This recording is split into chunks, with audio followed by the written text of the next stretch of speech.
Utah. This is Talk with John here on KMMU.org and Main Street Media Utah. Looking forward to being with you for the remainder of this hour. We're going to go until 6 o'clock our time, 8 p.m. Eastern. We will be going live. Now, got off to a little bit of a late start. Normally, we try to be on real close to 4 o'clock, but we had some things happening on our end here on Main Street Media Utah. We've had a new upgrade to our system that I was not aware of, and now I am, and also a few other minor little tweaks we had to get worked out. So, looking forward to being here with you folks, and we will be back. We're going to be going at it. So first, let me reintroduce Talk with John, and let me give out my show prayer and show mantra. I hope my show is a gift back to my forefathers, the founding fathers, and may it be an acceptable token to our Father above. Then the show mantra: where there is liberty, there is the Spirit of Christ. Where the Spirit of Christ is, there will be liberty. And the greater the Spirit of Christ, the greater liberty will be. And I want to introduce my guest, Michael Letts. Michael Letts, bringing him up right now. Michael Letts is the founder, CEO, and president of Invest USA. It is a national grassroots private nonprofit that provides thousands and has provided thousands of bulletproof vests to our first responders, to sheriffs, police, and so forth. So, Michael Letts, thank you for joining me. Appreciate you being here. Always a privilege, John. Thank you for the opportunity to be on your show. Awful lot going on across this great land of ours, and a lot of anticipation for the next 14 days. Because that's how far we out before we know that we have turned the page on a disastrous 4 years. Look forward to a bright future. Well, that's another question that I want to make sure that we get to kind of towards the, maybe we just jump right off to it. What do you think the chances are, and we will dive down into this a little bit more, but what do you think the chances are that we are actually going to have Donald Trump as elected, quote unquote, elected, right? What do you think the chances are that the system isn't going to cheat him out of it? Well, let's kind of break that down a little bit. Let me give your listeners an example of what is typical, what is going on. We were just with him last night in Charlotte, and what was supposed to be a small gathering of some intimate players, shall we say. We had Franklin Graham with us and some other key ministers. It was a faith-based meeting to assess what we could do to move further, engage the Christian and evangelical community. A sad statistic, John, is there were 20 million who identify themselves as Christian conservatives or Christian evangelicals who did not vote in the last election. 20 million easily determines the outcome of an election. And so you have it right there. So we had a small gathering to discuss with the president what we could do to energize that base further and move forward. And anyway, you know how preachers are, John. They kind of take it upon themselves to invite a few of their close friends. Surely a couple more won't matter.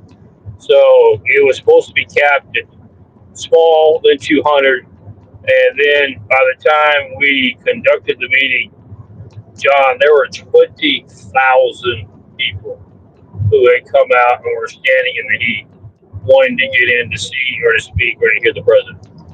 Now that just, I have never, and I've been in politics for way too long, I've never seen that in my lifetime. It's one thing to beg, plead, offer free candy, free bottles of water, free dinner out to try to get a crowd to come. But for it to be basically not on the president's agenda for a meeting, shall we say, for a rally, you understand what I'm saying? It was just supposed to be a private meeting for word to get out and for 20,000 people to show up knowing good and well that the vast majority of had no chance of being able to get into the hotel where we were at, and but we're willing to try it anyway. We packed as many in as possible. I estimate there 2,000 to 3,000, maybe it's the most we could have gotten into there to change the venue. We had conducted our business to change the venue and to allow the president to speak, but they refused to leave. I mean, they wanted to, you put outside speakers, you do what you can to accommodate them, and it was an amazing sight. Why do I say that?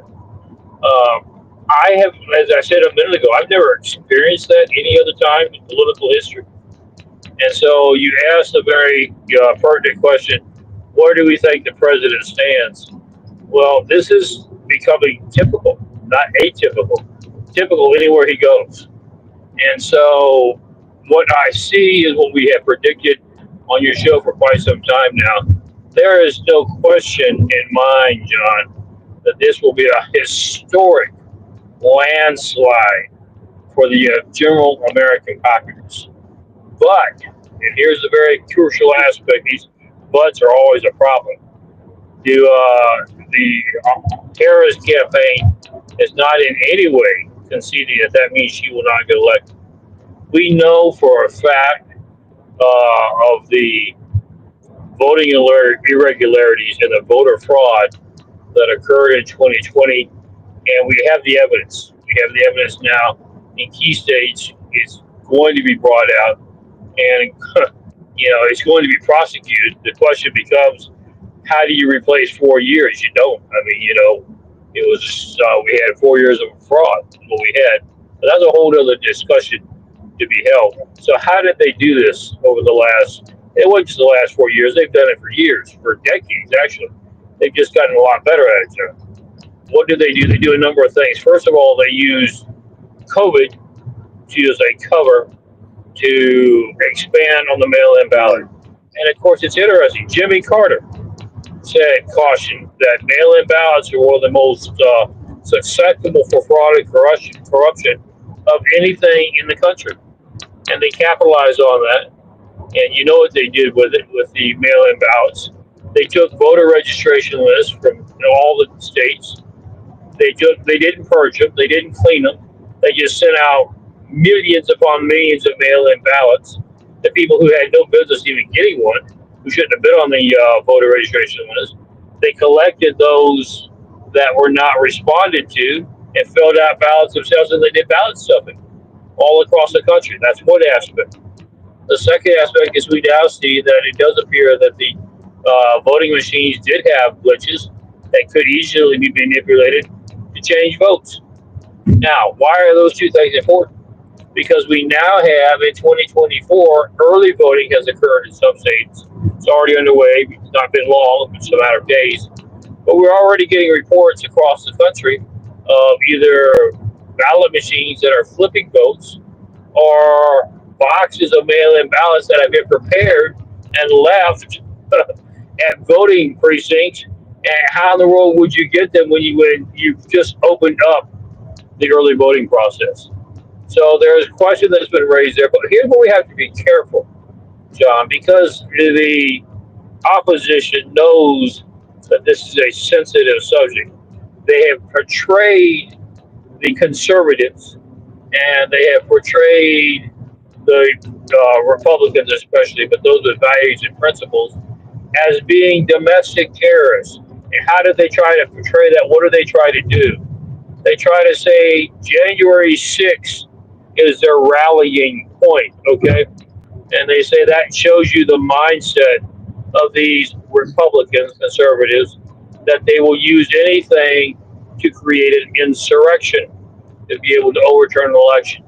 So you have to be careful that you don't buy into their game, that you don't take a few incidences that we've already seen in 2024, suddenly blow the whistle and hear the response being, yes, there were a few illegal ballots or a few voter glitching machine problems, but nothing that would change the outcome of an election.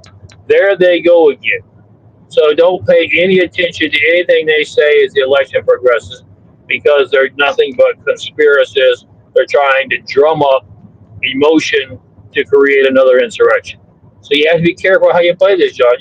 Interestingly, in the Harris administration, I keep calling it the Harris administration instead of the Biden because we all know that it is, how that now in Virginia and in other states, this has now become, in the last 24 hours, a plague by the Department of Justice all across the country. And what they have done is they have allowed states that are supposed to purge their lists. Okay, that happens every year. This is not Right. something that do or we just originally thought about. Every Secretary of State is supposed to purge their list either every once or every 2 years. What do we mean by purge? Well, you go through the voter registration list, you see, hey, does John have on file a change of address? And if he is now living in Florida, he needs to come off the rolls because he can't vote in Utah anymore. They also are supposed to check are there any on here that don't have American citizenship? Because, it's against the Constitution, it's against the federal law for anyone who is not an American citizen to vote in an election. And so Virginia did that, found 11,000 initially, there could be a lot more, who are illegal immigrants that are on the voter registration list. Gee, I wonder how they got there. We'll talk about that in a moment. But the governor did what he was supposed to do. Besides removing the people that have moved, that are dead, they shouldn't be on there anymore, he also moved to remove the illegal immigrants. Merrick Garland had the Department of Justice sue him to block that, and they're trying to send a message to every state: you cannot remove illegal immigrants this late in the game. If they're on the voter registration list, they have the right to vote. And that is, to me, that is just absolutely wrong and immoral. Hey, we should remove them. We should always constantly try to remove them. Who cares? Yeah, 45 days? And I want to say they wanted it to be like you couldn't do it within 45 days of the election. If I remember correctly, it was like 45 days, 30 days or something like that before the election. You couldn't remove them anymore. That's absolute. We've got to make sure we have the right information. You're exactly right, Johnny. Here's what's frustrating is from the American public standpoint, how do you justify when the law is very clear that you can only vote if you're an American citizen? How do you justify allowing anybody to break that law? And what is especially frustrating is why are our tax dollars being utilized to defend the right to break the law? I mean, that just shows you how literally corrupt this administration has become. You say, why this administration?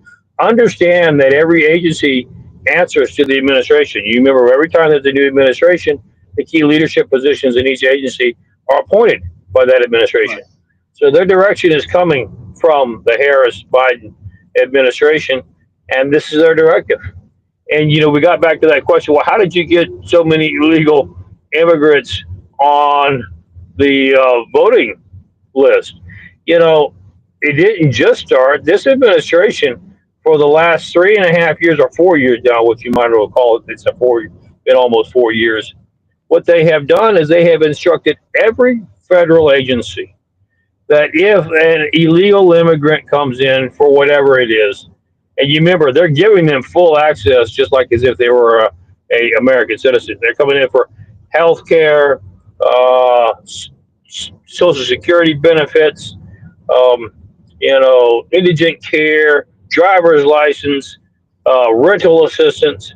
They're instructing each agency to give them, while they're dealing with them, to help them with that particular situation, which, by the way, again, is illegal. You're spending American tax dollars on an illegal immigrant, but they don't care what's illegal or what's not. But at the same time, while they're helping them with their problem, to make sure they give them a voter registration form and get it filled out. So the federal government has assisted hundreds and hundreds, possibly millions, probably more like millions, of illegal immigrants to help break the law. Those administration people who did that should be held accountable for their actions. And I think they're very concerned because they know with the new administration coming in that there's a great possibility they will be held accountable. I mean, why would you not be held accountable when you knowingly broke the law, when you work for the government that you're helping them break the law for? You should be held accountable, and you should be penalized to the fullest extent of the law for having done so, John. So we've got illegals that are going to be voting.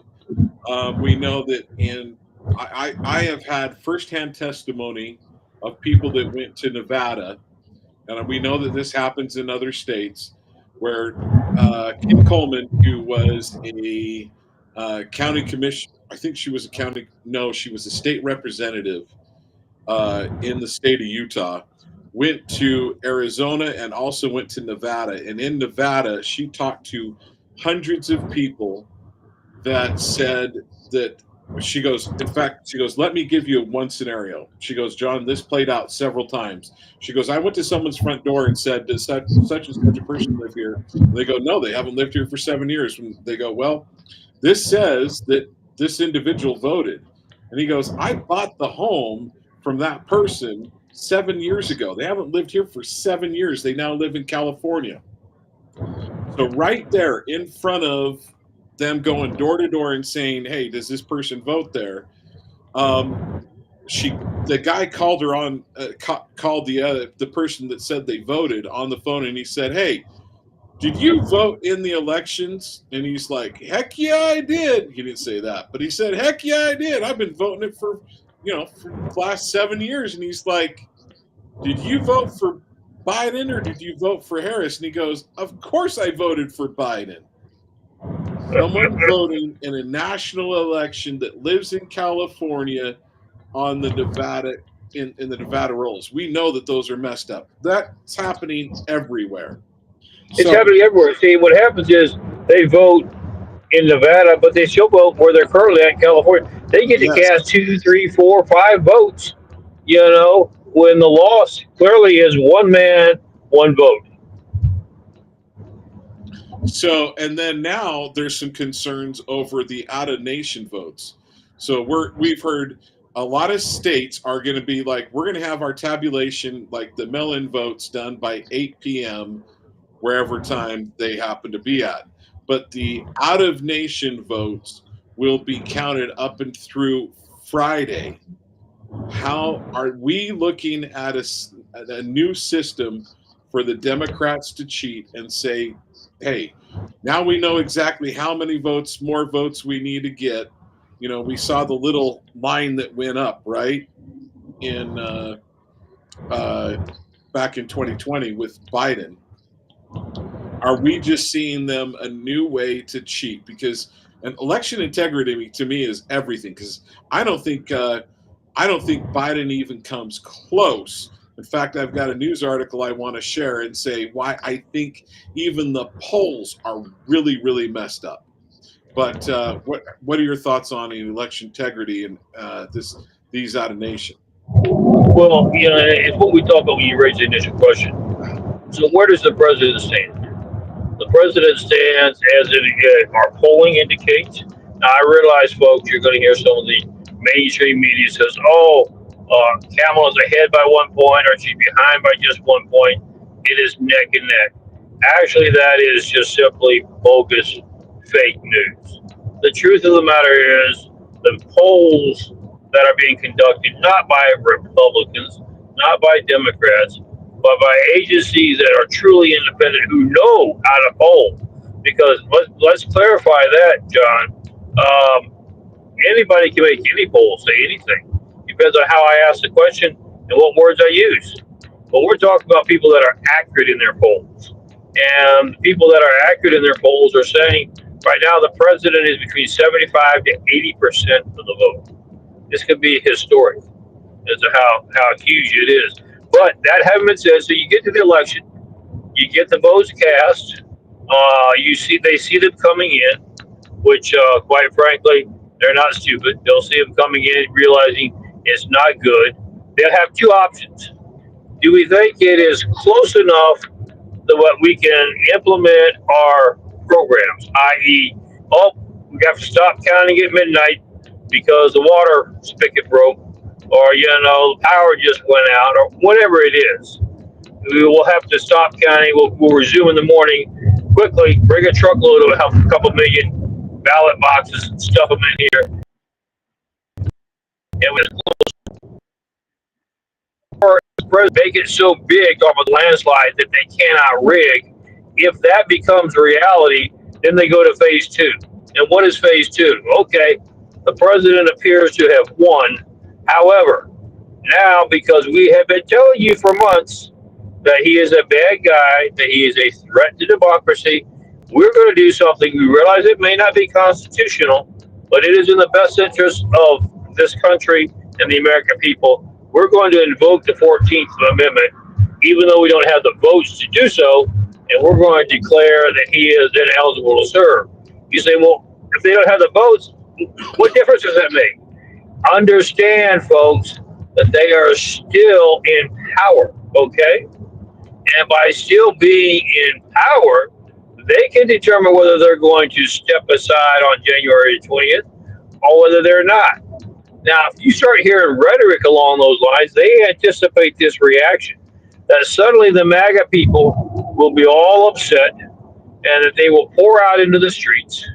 Now, bear in mind that if you don't do that, you may end up having them find some of their own Black Lives Matter or Antifa figures that can put on a red cap and pour into the streets.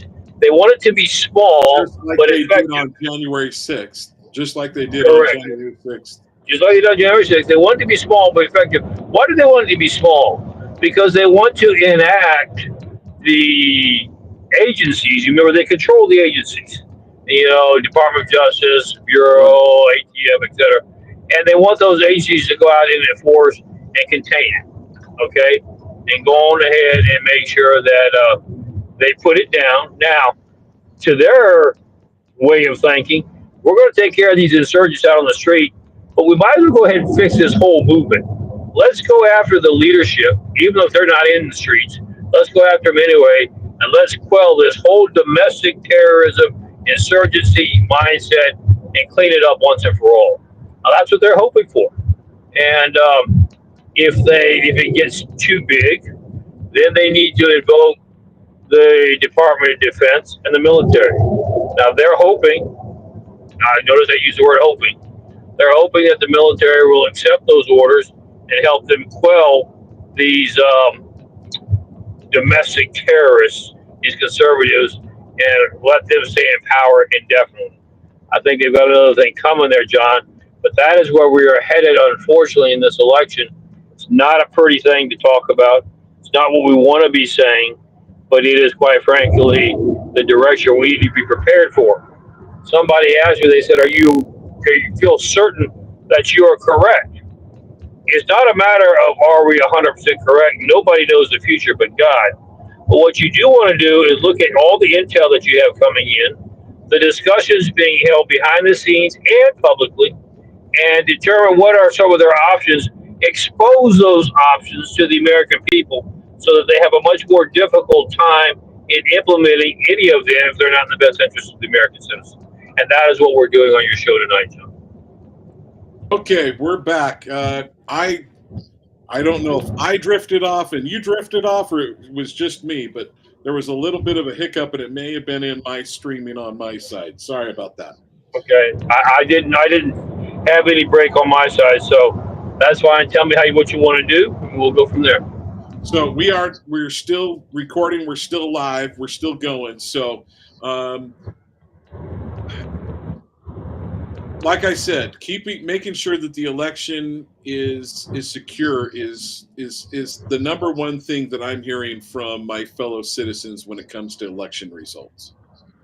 Well, and that's the key, because as we talked about, it appears at this stage that Trump is going to do what needs to be done by a historic landslide. Will they allow him to assume the presidency? Will they try to delay the counting by, we're only 4 million votes short. Hold on. There are some more votes coming in. We forgot to count. Are they going to try to seal it that way? It's certainly not beyond them to do that. They have already done that in the past and done it effectively. The problem is this time the American people has woken up and knows what's going on behind the scenes. It'll be much more difficult, which is why they have to have the next strategy, which is how do we keep him from assuming office. Okay, so here's some. I want to read this poll results. This story comes from Rutgers, and and I believe this story was, yes, it was today. Headline: Presidential race exceptionally tight amid from voter gloom, polls find. So, just I'm taking a couple excerpts from this. Harris leads in 6-day poll, which closed on Monday, differ little from her 45 to 42% advantage over Trump in Rutgers conducted a week earlier. The poll shows that Harris with the lead within margin of error, with the latest poll showing her ahead just 2 percentage points while using unrounded figures. Okay, so one of the questions that was asked, I think this is very important to read, and this is why I think the polls are fraudulent. I think that they are oversampling Democrats and they're giving out false numbers. So, voters said the economy and immigration together with threats to democracy were the country's most important problems. Asked which candidate had a better approach on the issue, Trump led on the economy 46 to 38%. And on immigration, 48 to 35%. Those are by far the two biggest issues in the race right now, in the presidential race. I think it's possible, with the news that's come out of Israel, that we could be seeing that avoiding World War III being one of the biggest issues, because Israel has said, I believe Netanyahu said, they may be launching an attack within 2 weeks before the elections. So, but I just go, I don't believe the polls after seeing these type of numbers. Every single thing that everybody has asked for, an important issue, with the exception of abortion, Donald Trump comes in way ahead of Kamala. And no, you're exactly right. I mean, abortion, she comes in way behind Donald Trump because Donald Trump is stronger on abortion. But go ahead. well, it's the same issue. We were going to talk about this on your show anyway, where the Justice Department and BJA and the FBI had said there has been a steady decrease in violent crime over the last 3 years. To which, when it was brought to my attention, they said, is that what you're experiencing? How can that be? And I was quick to point out on your show, and of course now the FBI has had to change the statistics. Yes, it has. You need to understand how it works. Okay. First of all, so real quickly, I want to point this out, and to further back up your point. So in the election debate between Harris and Trump said that the crime is way up, and then they quote unquote fact checked him, and he said those numbers are wrong. Continue, Michael. well, here's too funny that we're going to talk about how they were factually he was right. But we're also going to talk about the common sense of the American people. When President Trump said crime is up, everybody looked at him and said, "You're right on," because we see it. Everybody knows that crime and violent crime is way up. And for them to say, "No, fact check, you're wrong," I think everybody was stunned. But hey, those are supposed to be the facts. They ought to know what they're talking about. Well, let's look at how they get the facts, and you'll see this administration has done this consistently on every particular issue. What you're going to find me at the end of this conversation is this administration has absolutely no problem in lying, in using its power behind the administration to the agencies that are responsible to pressure them to make up lies, to go along with lies, to support their narrative. Now, why is this important? Well, the Harris administration knows nobody wants to vote for somebody that continues to raise the level of crime. What good does it do to have a society if you can't live in it? If you're not comfortable going to the grocery store, John, then what kind of lifestyle is that? And everybody knows that to be a fact. So it's no surprise they wanted to make you feel safe. They wanted to lie that crime was down when it's not. Well, how did they get to that lie and try to make you believe it was true? Here's how the process works. They send out a survey to every law enforcement agency in the country and ask them to voluntarily respond to it. Now, in the old days, 70, 80%, no, it would be 100%, but 70, 80% would typically respond because they felt like the federal government was their partner, okay? They wanted to be honest and objective. But then they begin to see over the last 4 years how the federal government and federal agencies have been manipulated, politicized, and weaponized. And they want nothing to do with that. And so they've just not bothered to respond anymore. Now, what is the FBI and the Department of Justice's excuse for doing this? Well, it's very simple. Here's what their excuse is their excuse is that, oh, we went to a new system. From doing just you fill out the paperwork and send it in. Now we've gone digital. You answer all your questions online, and the problem is that most of these agencies didn't understand how the digital system worked. Many of them didn't respond because of that. Now that we've gone back and helped them get their digital system corrected, we find that we were actually didn't have all the information, and violent crime has actually increased and not decreased like we have been saying over the last 3.5 years. Well, that's bogus. I mean, we all know that cops aren't stupid, chiefs are not stupid, sheriffs are not stupid. We know how to turn the computer on. Okay, so you went from paper to digital. Big deal. Your results. We did your results. Here's what really happened: is regardless of whether it was digital or paper, you only got less than 10% of the response back because we don't trust the agency. That's the first issue.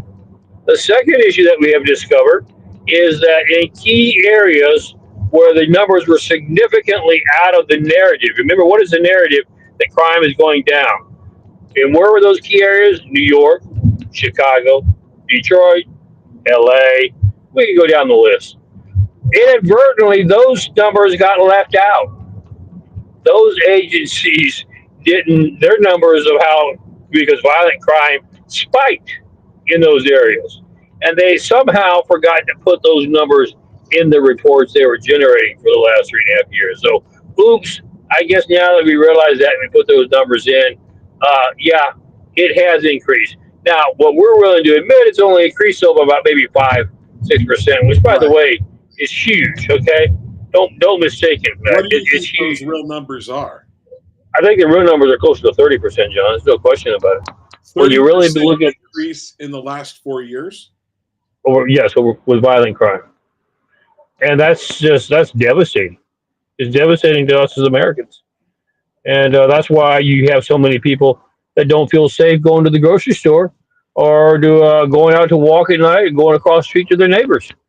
They're scared to death they're not going to get back alive, and they have a rightful cause to feel that way.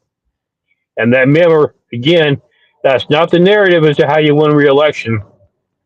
So they use their muscle to get to politicize and weaponize agencies, to give them the information, even though it was wrong, to give them information that would help their cause and say violent crime is down, till they got called out. And then they couldn't dispute the facts, and that's why they've had to revise their But statement. Kamala Harris can and Tim Walz can still run ads, and the Democrats can run ads that the violent crime is down underneath them.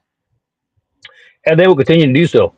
Just like I would find a hole to bury myself in if I were talking about the Attorney General, if I were telling people, I'm going to sue you for taking an illegal immigrant off the voter registration, knowing that the law that I'm sworn to uphold means that I should be doing that as part of my job. I couldn't show my face, but they have a different attitude. They don't think the law applies to them. They never have. So if the law applies, the law is good for their cause, then by all means, stick it to them. In other words, if you have conservatives that are irritating you and they're violating some kind of a law, stick it to them. Go make sure you have them all locked up before 5 o'clock. If there's a law that doesn't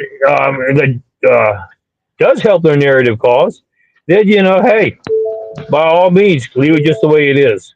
So you can see they use it for their own good. They always have done that, and they will continue to do so. And that's why it's time for a change, John. Yeah, well, they should have never have gotten in the first place. Oh, well, actually, what the numbers show, what we're seeing now that's coming out from the fraudulent election is there really isn't any question. I know mainstream media would holler and yell at me when they hear this, but President Trump did win. There's no question in 2020, and he won it by bigger margin than he did in 2016. But they were caught off guard in 2016. You remember the rhetoric back then, John. Hillary's going to win 100 million to 1. They were so confident that when they saw it not going in that direction, they tried to pause, but they realized that it was just too far gone. You remember they didn't concede to begin with. It Right. took days to concede. They looked for every possible way. We were told she was yelling at people backstage saying, I was supposed to be elected, and just yelling at people around her. That's what we were told was going on backstage. And that was actually true. And that's why they decided not to concede, but to simply kind of take a position. We're kind of having to check everything out, maybe a few days before we finally know what is really going on. They were seeing, is there some way we can stuff ballot boxes late? What can we do? This, that, and the other.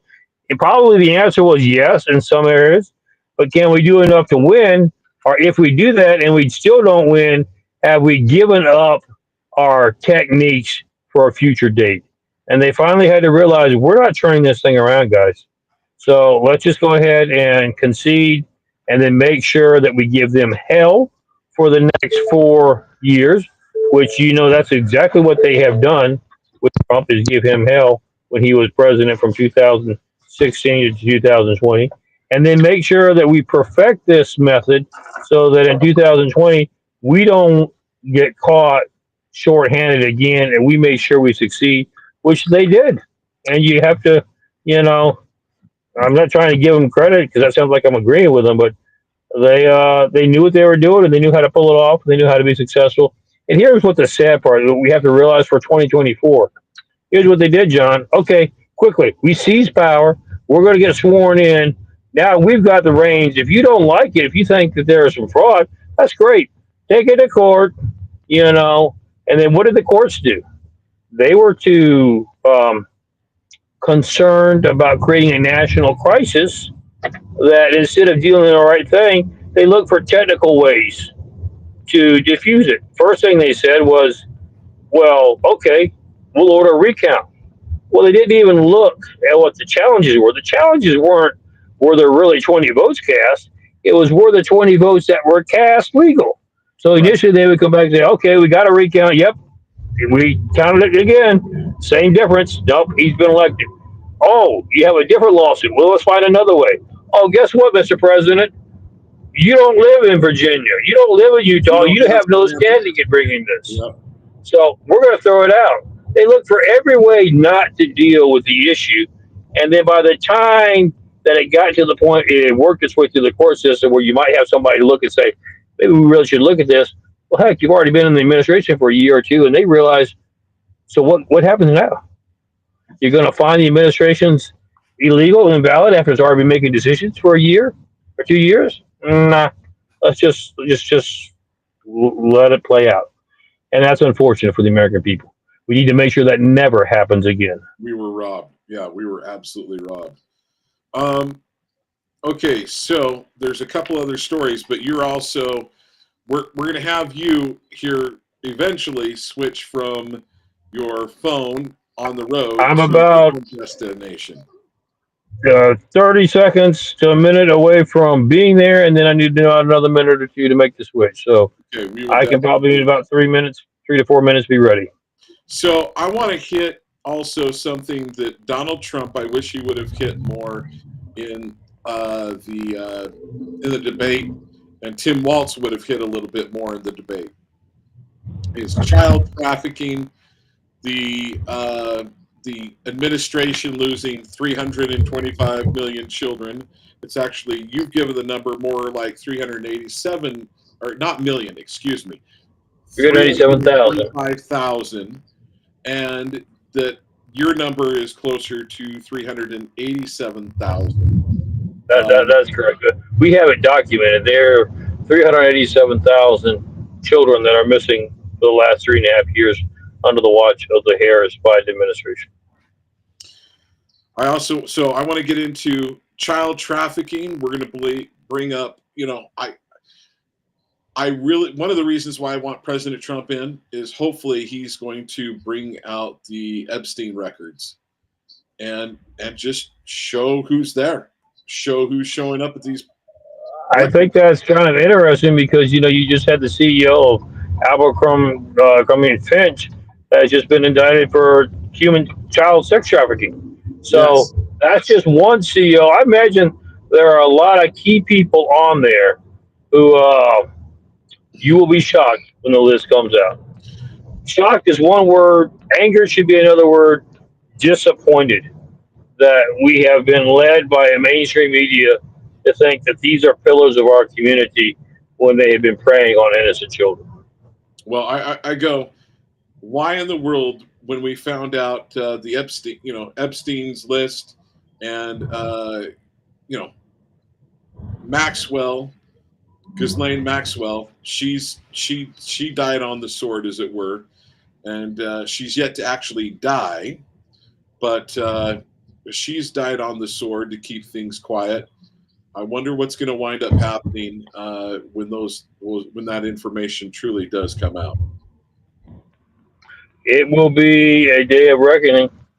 It's going to be something this country is going to definitely have to soul search on. I mean, because here's the issue: you're not going to change the facts. What's been done, the destruction of the lives of these children, is unprecedented. So the question becomes, what is the appropriate punishment? First of all, for those who did it. Second of all, how do we keep it from happening again? And what kind of implementations do we need to have to? I think the biggest thing is, what do we do with the people who knowingly did it for all these years, John? There are some people.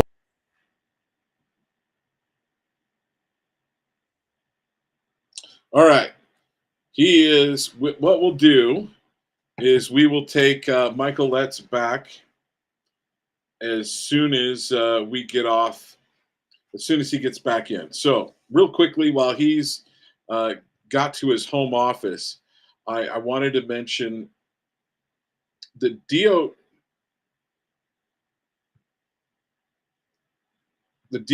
So political signs have been repeatedly stolen, even burned in Bountiful. Homeowners in Bountiful said political signs outside their homes have been repeatedly stolen and even vandalized. I think probably a week or so after we put it up, said the homeowner. Now, this is for Harris. They're showing Harris Waltz signs. I wonder, well, this may show a little bit of outrage. Since last August, this individual says their signs have been stolen 5 times. I do have a little bit of questions. I wonder if they're actually, is it just some kid that's doing the theft, or is it possibly even the Democrats doing the stuff to themselves to make Republicans look bad? I think that is just as likely as any scenario. In fact, I think that might be more likely. So, Republicans, if you're taking down signs and tearing down signs, don't do it. Bad idea. If it's what I think it is, it's more likely the Democrats that are doing, or even just little mischievous kids that could care less one way or the other, or maybe they just really don't like Kamala Harris. Okay, let's get back to Michael Letts. I think he's good to go. I'm good to go. Michael, thank you for joining me again. Always a privilege. That's a much better connection. What do you know? We get to see your handsome face this way. All right, so there is a story here in Utah that is, so here. Okay, so kind of back to the election concerns. DOJ appoints attorney to oversee election concern threats in Utah. U.S. Attorney Trina A. Higgins on Friday announced a district election officer to oversee elections related to complaints in Utah, including reports of voting rights concerns, threats of violence, and election fraud. Now, she's being appointed by the DOJ. Something tells me she's not going to be looking into any issues that might help or hurt the Democrats. Okay. I would agree with that. So here is a little bit of breaking news here in Utah. Phil Lyman asked U.S. Supreme Court to declare Governor Cox ineligible for re-election. And this is done by KSL. Phil Lyman announced Tuesday he is asking the U.S. Supreme Court to disqualify Governor Spencer Cox's bid for re-election, appealing an earlier decision from Utah's High Court that shot down his attempts to install himself as a Republican nominee for governor. Lyman has filed a series of legal motions seeking to invalidate Cox and the GOP gubernatorial nominee since losing to the incumbent. I don't know that he truly lost. But let me continue on. Losing to the incumbent governor in the June primary in August, he asked the Utah Supreme Court to throw Cox out of office and off of the general election ballot, arguing I don't think he asked to throw him out of office, but to throw him off the general election ballot, arguing that he is the rightful nominee because he earned more than 60% of the vote during the primary's nominating convention in April. The court dismissed Lyman's finding on August 14th. Lyman told KSL at the time he planned to appeal. Let's see if I can get to the latest information. But so what this article doesn't really say is that there are a number of fraudulent names that were the petition for the ballot to be put on the ballot, that those names were falsified. There is a very high likelihood that if not whole ballots, these ballots, they'll go out and collect signatures and they'll get like 4 on a page. The whole booklet, I think there's somewhere in the neighborhood of about 50, somewhere in that neighborhood for each one of these booklets. It could be 20, whatever. But there's whole booklets that there are people that have looked at this that believe that there is a very high likelihood that one person filled out an entire booklet. That would be a fraudulent booklet. So that is happening right here. Questions on elections and having election integrity is happening right here in the state of Utah. I don't know if you want to comment on that. Sure. I think from this standpoint, John, it deals quite simply with this aspect. You have to have election integrity, whether it is Republican, whether it's Democrat. It doesn't make any difference. And this is what we have to understand. I'm not just picking on Democrats. There are Republicans that are doing the same, what we call rhinos, Republican in name only. It is a person's character. And when your character is that you are more concerned about doing whatever it takes, including violating the law or breaking the law to further your political career, to further your personal advances, that person has no business being in office. And so you're taking the issue now you're talking about here from the governorship. If you've either known about, been involved in employing, anything along those lines, people that are using fraudulent means signing false signatures, etc., to make sure that you can further your political career by remaining on the ballot, etc. That's just as bad as anything else that's being done across this country. It is that character trait that we must eradicate from public service.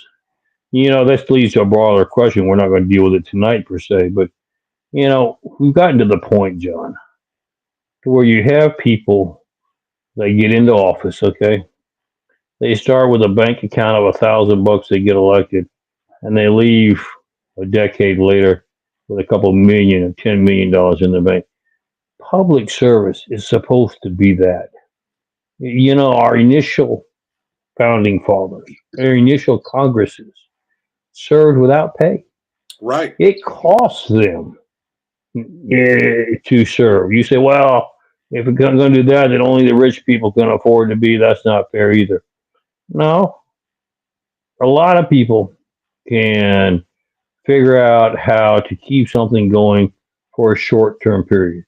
I'll serve as your representative for a term, 2 terms, but I'm not going to make a career out of it because it's costing me to do so. That's the kind of mindset that we need to return to this country once again. True public servant, true statesmanship. That's called statesmanship. Statesmanship is when you care about your Right. country, about your people, more than you do yourself. That's a biblical mandate that we find upon which our Constitution was founded. And our constitutional founding fathers just envisioned that that would be the kind of people that we would continue to have for centuries to come. But once we begin to engage that we need to pay you something, okay, we'll pay you something. You need to pay me a lot of something. And it became to be a very lucrative because why? We see this shockingly in Congress now. They don't want to pass bills to keep themselves from insider trading. They make millions of dollars knowing how to trade before you do because they have the information. It's illegal, should be illegal. You shouldn't even consider that. But yet you see, they don't want to pass a bill banning that because they're more concerned about themselves than they are the American people. It's time that we have this great awakening, this great revival across this country, and that we bring people back who believe in statesmanship and public service and get rid of those who believe in only protecting themselves. Amen. And with the political climate that we have now, it's hard to get the people. We as citizens need to really go out there and draft good men. I've got a guy that comes to my mind right now. He's a former state representative here in the state of Utah. He was my state uh, rep for the Mm-hmm. lower house, not the state senate, but the state house. And he served for, I believe it was 2 years. It could have been three. And he stepped aside. He was awesome. He would have been reelected again. He was fantastic. Every single vote that he ever voted would have been the exact vote I would have cast. And I keep going up to him and I say, you know what? And I'm going to say his last name is Morley, Representative Morley. Please, could you please either get back in the state house or would you please run for the U.S. House, U.S. Congress? And he's Right. like, John, he goes, I'm I need to be here with my grandkids. My grandkids need me more. My children need me more. He goes, my wife would have my head. He is the type of man, and it's like, and I know I'm not the only person that asked him to do it, and I frankly think there's a very good chance he'd win. Quite done very well in business, but he's like, John, this is what I need to be doing. Those are the kind of people we need back in office, are the ones that don't want to go there. Correct. And that's really what you need. And it's interesting how this transcends. In talking with President Trump, there are those who say, well, you shouldn't support him or vote for him. After all, some of his own people said he's a horrible person. The problem that you find, John, is this: the people that are saying that should have never been his assistants to begin with. They were in for one reason: to better themselves. And in politics, it's hard to find out who truly believes in public servants and statesmanship and who's telling you what you want to hear so that they can get the slot to Yep. further themselves down the road. And I've told the president that we need to make sure that on the next go around, which will hopefully be starting here in about 14 days, surround yourself with people who don't want to be there, with people who say, you know what, I'm willing to sacrifice, but understand, Mr. President, it is a sacrifice, and I will only serve until the job is done. That's the kind of people that we need. The bottom line is one of the things that I look at Donald Trump, uh, both Bill Clinton and Barack Obama went in only worth, I think, somewhere in the I think both of them went in worth less than $1 million. You are correct. Way less. They come out being worth tens of millions. The Clintons are now worth hundreds of millions, and Barack Correct. Obama is well on his way to being worth hundreds of millions of dollars. Now, George Bush already came from the Bush family, which had millions of dollars. So there, Correct. that doesn't really hold the same for him. But Donald Trump, it has cost him money. He is less wealthy now, and his business. Had he stayed doing what he was doing, he would be worth so much more money than he is right now. It cost him over $1 billion to serve as the president of the United States. Not he didn't make $1 billion; it cost him over $1 billion in net worth to serve as the president of the United States. You tell me anybody else is willing to pay $1 billion to serve their country. That's why I think he is so worth looking at, and the fact that the Democrat mainstream media is going after him so thoroughly, to me, just is another evidence of why, and the Democrats are attacking him, saying he's the worst human being ever. Now, literally, so over the weekend he went to I forget what it's called, but it's where they stand up and they give their speeches back in New York for a the Catholics charity, and Chuck Schumer is sitting right next to Donald Trump. Basically, they've been calling Donald Trump Hitler. If he was truly Hitler, I guarantee you he wouldn't have been sitting next to him. Speaking Yeah, exactly. of Chucky Schumer. All right. I want to get to, let's come back to the child trafficking issue as well as the Abercrombie and Finch fashion mogul. So I want to read this. The former CEO of Abercrombie and Finch, Mike Jeffries, and his British partner, Matthew Smith, have been arrested on charges of sex trafficking. The couple, along with an alleged intermediary, were taken into custody on Tuesday morning. The FBI and the prosecutor's office are expected to release further details at an upcoming press conference. The U.S. Attorney's Office of the Eastern District of New York has launched a criminal complaint investigation of the alleged events and occurrences discussed in the plaintiff's complaint. Prosecutors wrote in a court filing, the attorney for the plaintiff, Brad Edwards of Edwards Henderson, as were laid out in our lawsuit.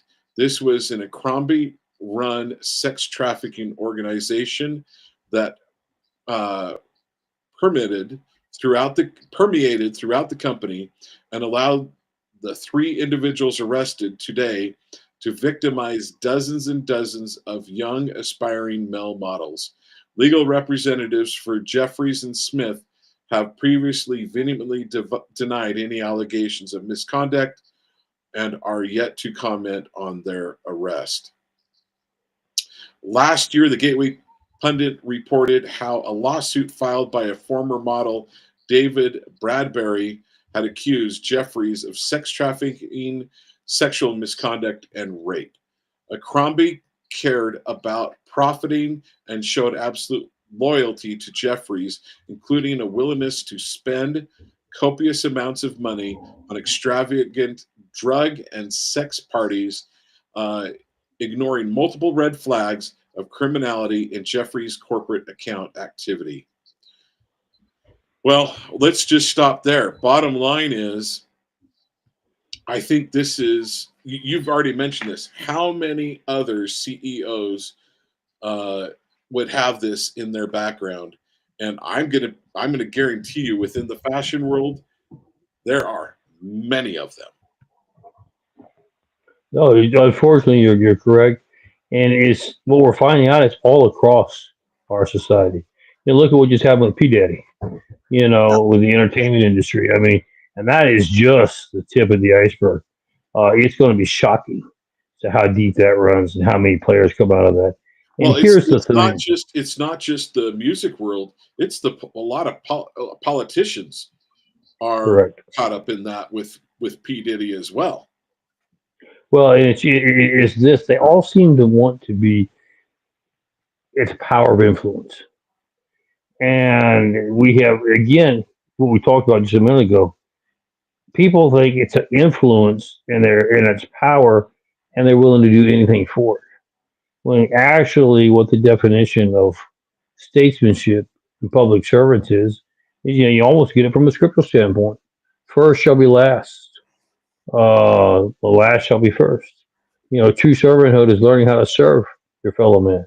That's what statesmanship and public service is all about. And I think, quite frankly, it's time to return to those values for the sake of our children, our grandchildren, for the sake of this country. Um, and I think that's why immigration is such a problem. One of the reasons why immigration, I don't know that immigration and this Akromby and Finch situation, I don't think they're necessarily tied together.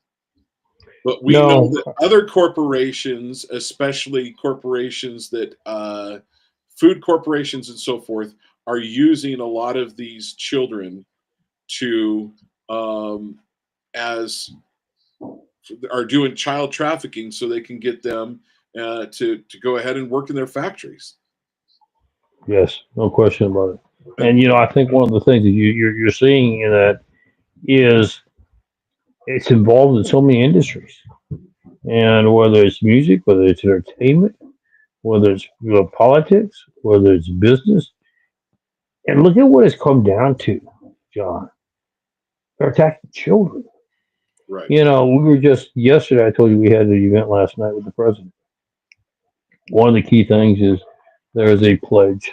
It's spearheaded by Donna Rice Hughes, her organization, dealing with online predators and dealing with this whole child sex trafficking and child exploitation. And you know, the president signed it during the last campaign. I'm sure he'll be signing this pledge here shortly as well. But the other side doesn't even want to acknowledge that is an issue.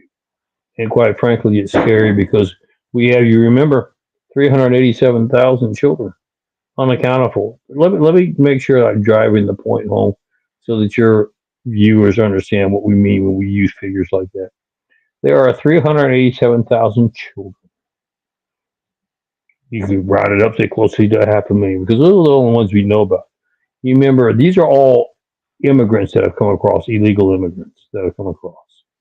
And so what happens is the 387,000 that we know about, how do we know about them?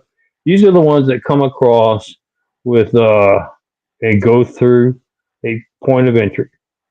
And you remember in the point of entry position in the old days, unless you had a particular hearing and a stated cause for political asylum, you had to remain in the country that you were in right. until we heard and decide whether you had probable cause to be granted asylum in this country. Now they just come across, and hundreds of thousands, millions of them come across at points where there's no uh, obstacle. They just come across and just grab a ride and go anywhere they want to in the country. Okay, so let's So, let's dive down into that just a little bit because I just had that Democrat friend of mine chirping in my ear. What are you talking about? Okay, so there's two groups. First of all, you can come in through the front door, as it were, and say, I want to declare asylum. And you're just correct. let in, you're given a number. What you're also talking about is the people being taken in by the coyotes and so forth. that are Correct. being let into the country. And the only way we have a number on that is, see, your numbers combined.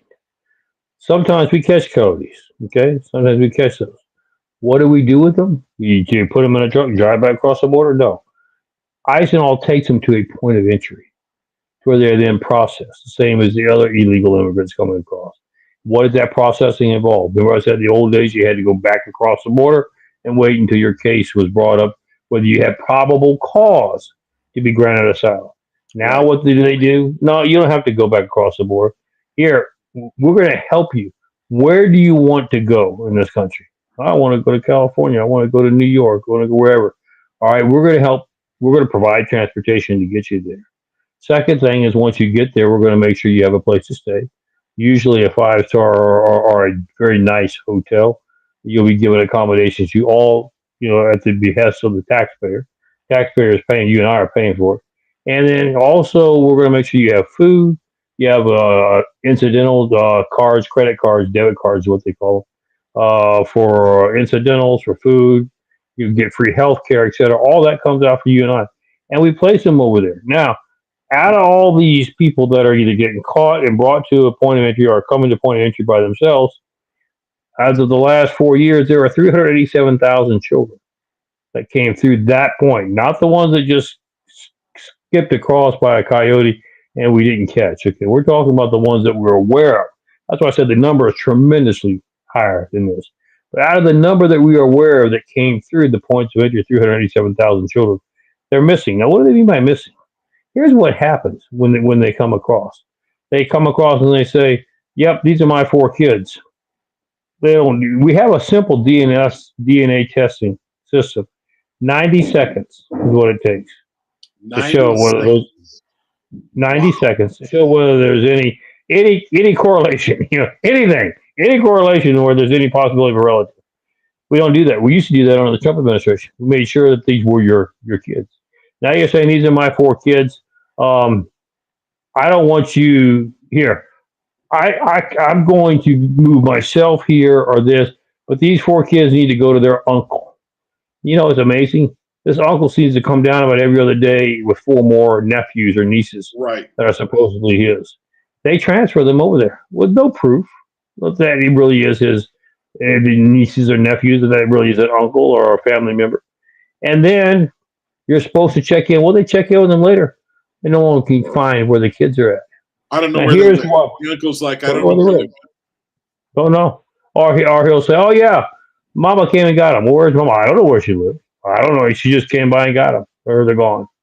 Now here's how we're able to track this down. I want your listeners to be very attentive and to hear how we prove this, what the documentation is. There's a thing called the dark web, where it is not police monitored or not monitored by enforcement agencies. Not that it's not monitored. It's not. It's so difficult to be able to track where IP addresses and all are at. That's how they operate with traffic underneath. Well, here's what we find out. If we go to the dark web, we got a picture, remember, of the kids that came across the border. You take that same picture, you go to the dark web, guess what you'll find? You'll find pictures of those same kids being offered for sale for human sex trafficking all across the world. So we do know where they went. They went to human sex traffickers. Now, here's what they're not telling you that I know for a fact.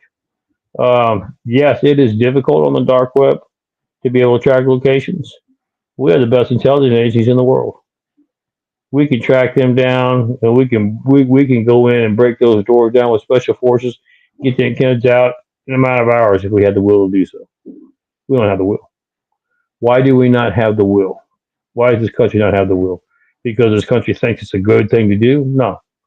Because we had the people in power and administration who, if that were to happen, it would collapse the whole system.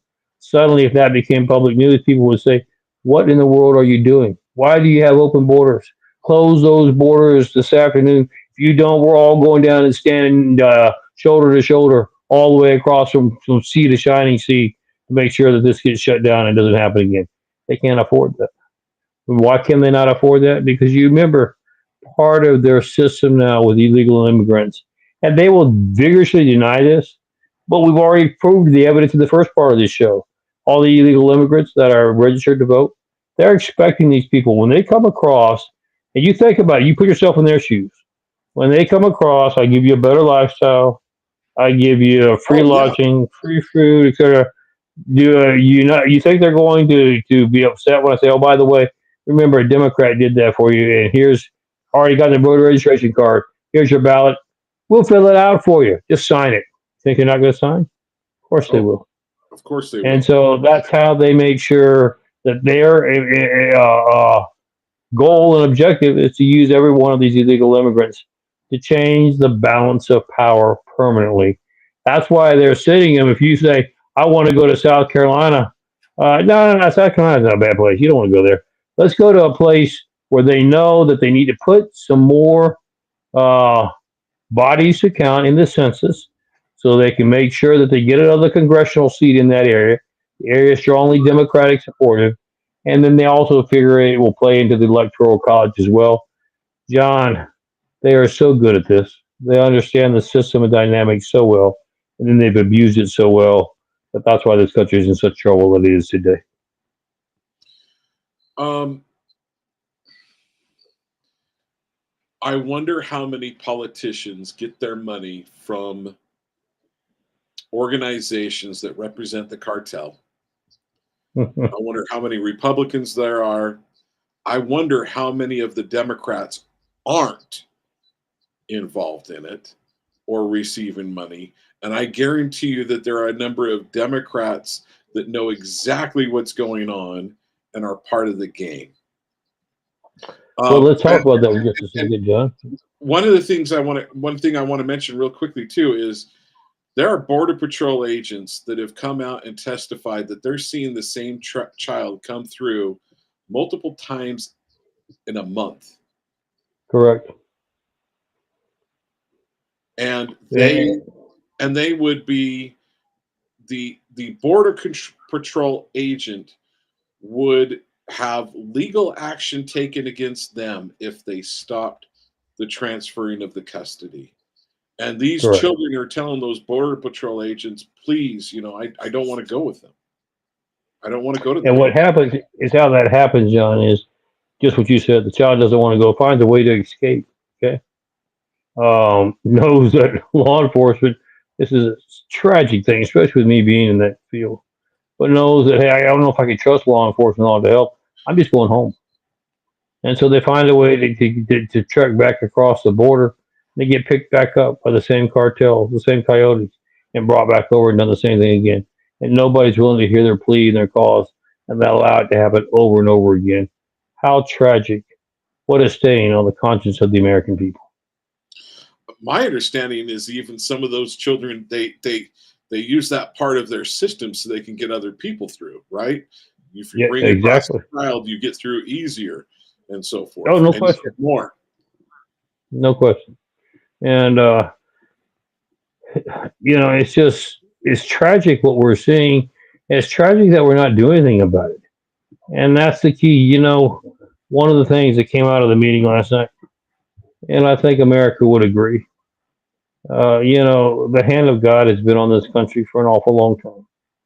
But the hand of God was upon this country because I think, an early visitor from Europe in the 1900s made this observation. America is great because America is good. I think we've lost that goodness when you can do this to children and do it with impunity and not be outraged and want to demand action. And that's why we have to, as a nation, repent. And we have to say we're going to get our values and principles back. We're going to protect those who cannot be protected, our children. We're going to build a future for our grandchildren. And it's one built on integrity, morality, decency, values, and principles. And if we can't do that, then why would we expect God to bless in an election period of time if we're going to view more of the same perversion that has got us to this point to begin with? God will not uphold this nation. God will definitely not uphold this nation if those things are allowed to happen. Correct. And all those sleeper cells that are here in the United States will tear us apart. And there are plenty of them. We know that. It's interesting as we kind of, continue the show. Where are we at today? We talked about, when we first started this show, is, how the election is looking, how it appears to be, coming into a historic moment of, support for President Trump. But then there's also the axis of evil going to attempt to do everything it can to either fraudulently take it or by force if necessary. And we're coming to that pinnacle. We're coming to it very quickly. But one of the great things is I believe the American people truly have seen the effects of the evil and what it's caused for the average citizen and for our children. And they truly want change. And that's why I think it's imperative that during these last few weeks, we rally together. We stand united, not divided, not the way they want us to. It's not black versus white. It's not rich versus poor. It is good versus evil. And I think the majority of Americans still have goodness in their heart and want to see that materialize, come back again for their children, their grandchildren. So it's an exciting time that we're living in, but it's a perilous time from the standpoint we're only going to get one bite at the apple, John. If we don't get it right, I doubt we'll get a second bite. I think we'll be like Venezuela. Yep. And not be able to get fair elections in. I'm going to read a headline that kind of covers what we were talking about. Federal government whistleblower exposes $347 million contract for transporting unaccompanied minors. My line in this. It's an 11-minute. It's 11 minutes long, so I'm not going to play it. But bottom line, she says, first right off the bat, my line in the sand moment was when I found out that the GSA and had awarded a contract to a company to transport unaccompanied minors. Shared current General Services Administration contract specialist Clarissa Rippey revealed shocking details about a $347 million contract awarded to a company responsible for transporting unaccompanied minors across the United States. It felt like someone kicked me in the gut, Rippey told James O'Keefe. So, that's your tax dollars are being paid to traumatize children. Can it get much worse, John? My concern is how much of that blood is on my hands directly. Well, let me put it this way: it's our tax dollars that are being used for it.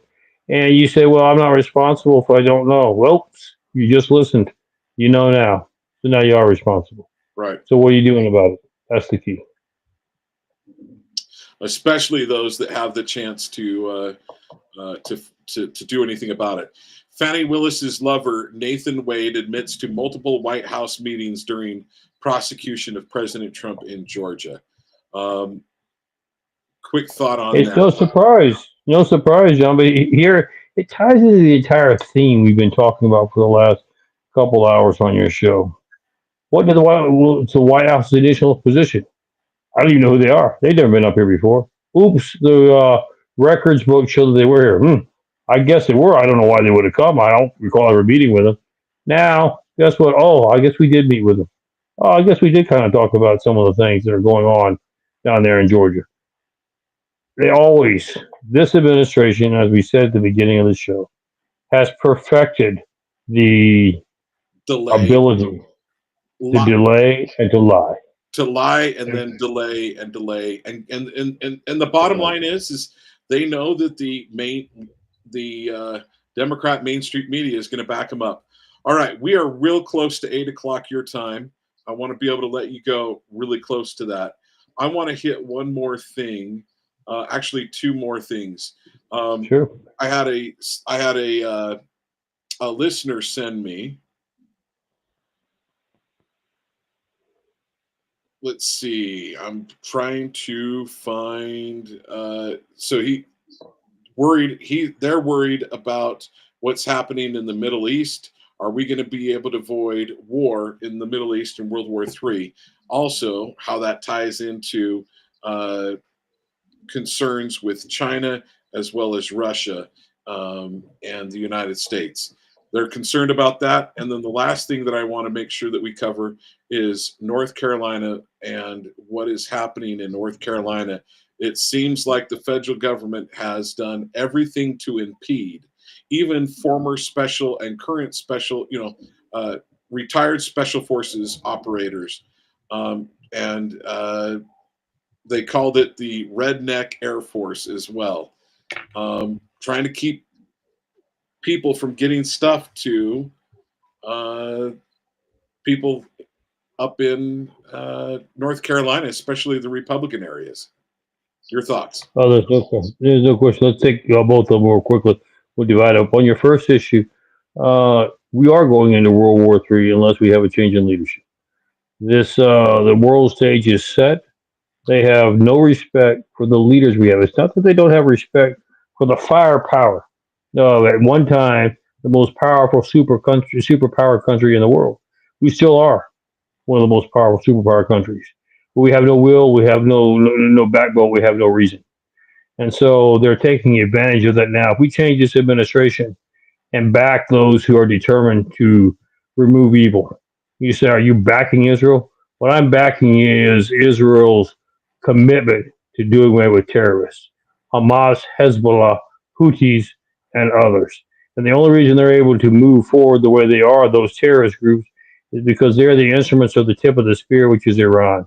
And that is, this administration has funded Iran beyond its wildest dreams to allow them to launder that money and put back into the hand of terrorists. We even go so far as this administration, the Harris administration, was very prideful in saying that they had just secured, this in the last week, $2.7 billion they're going to put over to Lebanon. You say, well, don't you feel for those people? Of course I feel for those people. Who controls Lebanon? Not the Lebanese. Hamas does. You're going to give them the money and expect them to give it to their people, or you think you're going to give it to the funding of arms to help fund further terrorist attacks? They've already proven their track record. We know what that is.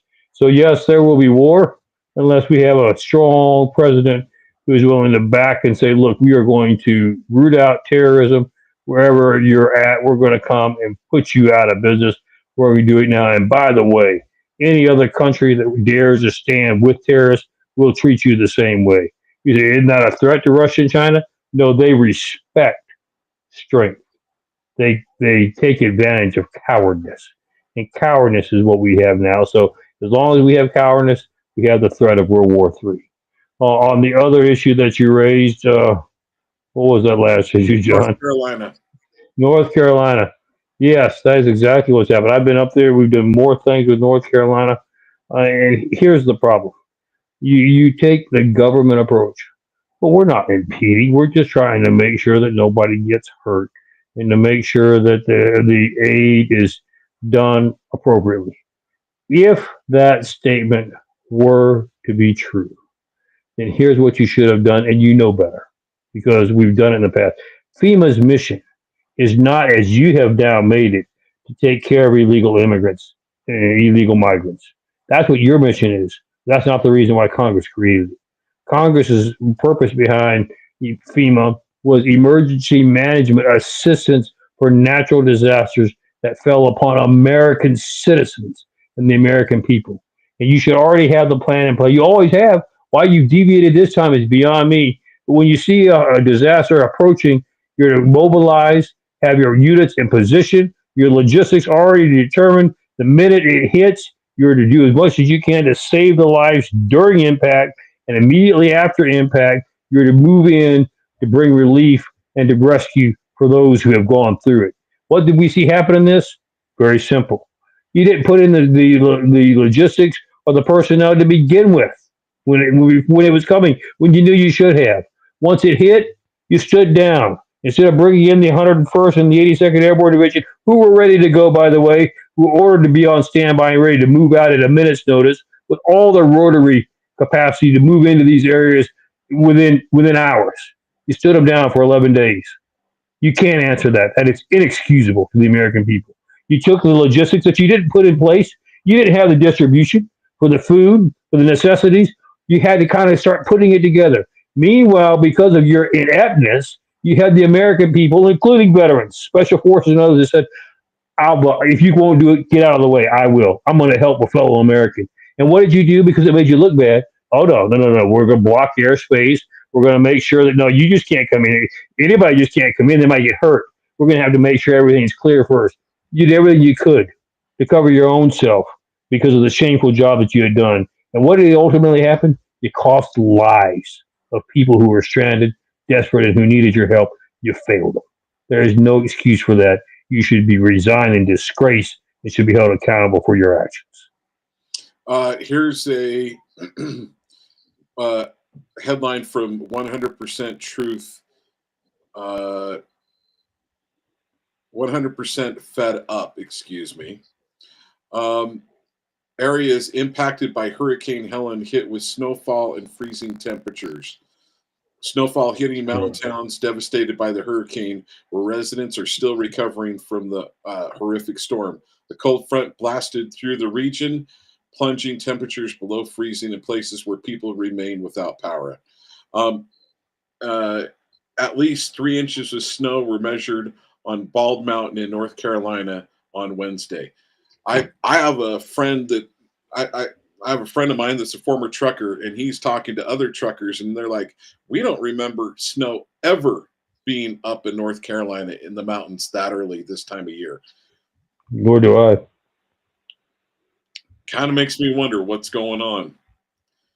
Well, what's sad about it, to add to your story, is these are people tonight, during the time that we're taping now, who are living in tents, who are living in handmade cardboard shelters because we can't seem to get the aid and equipment that they need to them.